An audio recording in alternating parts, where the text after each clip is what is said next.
What's going on, football fans? It's me, J.R. Clark, back with another Pound for Pound ATL. I want to start this off by saying Merry Christmas to everybody, as this is the day before Christmas Eve, the eve of Christmas Eve. Figured I'd take a few minutes and just give y'all like a quick video, kind of like a truck thought, but obviously not a truck thought, as I am here in my office. Um, but yeah, what I wanted to talk to you about today was the breakout game, I guess you'd call the breakout performance of Tyler Allgeier on Sunday. It was an amazing performance to the tune of 139 yards down there in New Orleans. It was a sight to see, really, and it was a really like a coming out party in a sense, I guess you could say. Really, an announcement of um, Tyler Allgeier announcing himself as RB1 of the Falcons. Definitely RB1 of the Falcons going into next year, and obviously RB1 of the Falcons for the rest of the season. Um, he has been like performing at a level that I don't know if many of us really expected, being a fifth round pick out of BYU. I mean, he definitely fit the mold of what Arthur Smith was looking for, which was a sorry, my glasses were crooked there.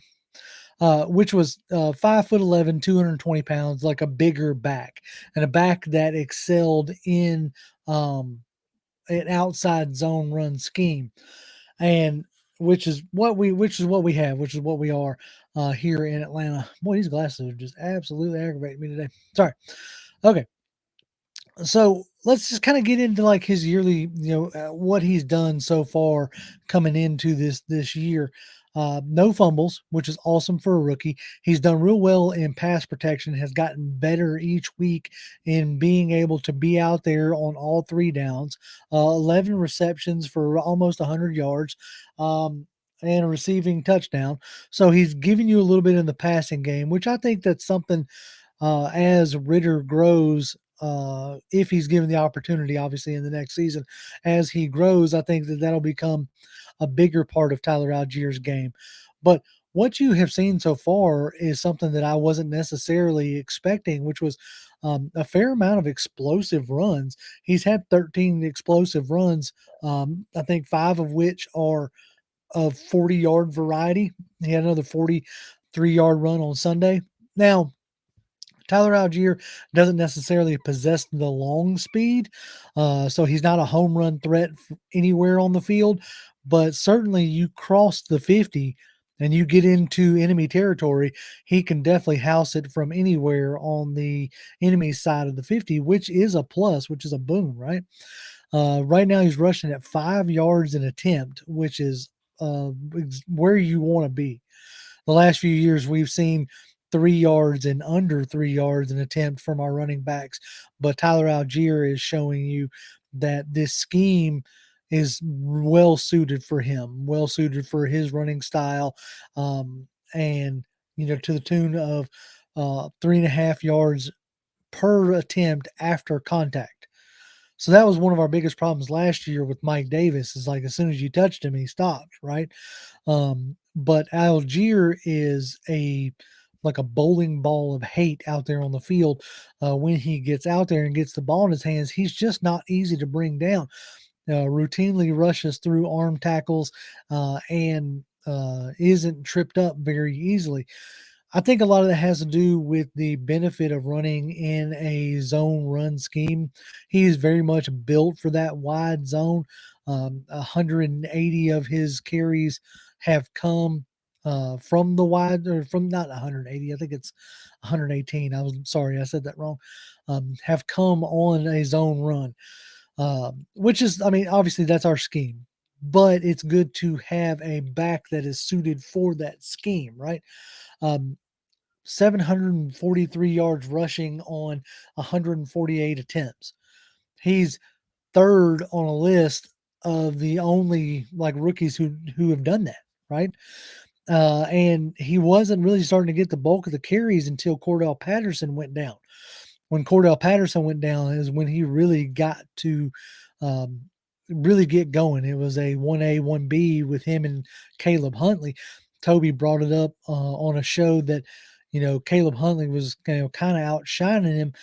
And, Tyler Algier really picked up the pace and outpaced Caleb Huntley in his effectiveness, in his blitz pickups, in his receiving, just the overall package. And he's been such a joy to watch in these last few games, and especially the New Orleans game. Like you were starting Ritter.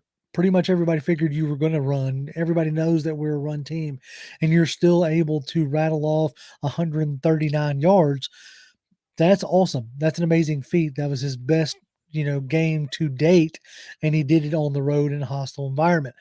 Like I said, pretty much when everybody is expecting him to get the bulk of the carries, he was able to do it anyway, and that shows the effectiveness that I don't think we've had in the backfield in quite a while.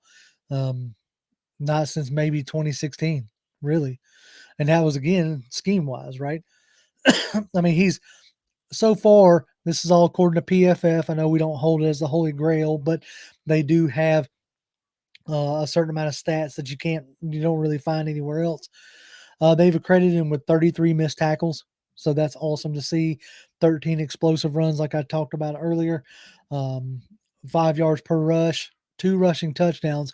When you figure that's going to come up more, right? I would imagine. Um, I would imagine that it wouldn't surprise me if he ended up with like 5 or 6 rushing touchdowns by the end of the season, especially as Ritter gets more comfortable and poses more of a threat in that aspect. Um, but yeah, man, I've been super excited to see Tyler Algier. I didn't really expect a ton out of him, being a 5th round pick. I know he fit the mold of what Arthur Smith wanted, but just because you fit the mold doesn't always mean you're going to translate. We're going to figure that out with Ritter. Obviously, he fits the mold of what Arthur wants to do, but that doesn't mean he's going to translate it. So we'll see how that ends up turning out. Um, but yeah, I think that's all I got for you, man. Like I said, I've just absolutely been super impressed with Tyler Algier, and hope to continue to see him grow in his game. And even like as we move towards like draft season and stuff like that, um, I know it's going to be popular to mock guys like Bijan Robinson or Israel Abandakanda, to the Falcons. I'm probably going to mock those from time to time. But I think whoever comes in, because I do believe they're going to add somebody, and whoever comes in, I don't think Tyler Algier is just going to give up his RB1 position. And I truly do believe that he is RB1 for the Atlanta Falcons. So I don't see him giving that up real easy. So whoever comes in is going to have to come in and work for it and like overcome it. But I really believe it's going to be like a RB1, like RB1A, RB1B type situation. But anyway, that's what I got for you. And as always, keep an eye on the channel. We'll be live again on Tuesday to discuss the Ravens game. Hopefully, it'll be Ritter's first win and maybe Ritter's first touchdown pass. And, we'll be gushing over that, hopefully. You can follow me on Twitter. I'm at Grim1128. Toby D is at Toby D1991. And Jonathan is at Jonathan M. Holder, I believe. I'll get that down as we continue on. But anyway, Merry Christmas and may God bless you and your family. Peace.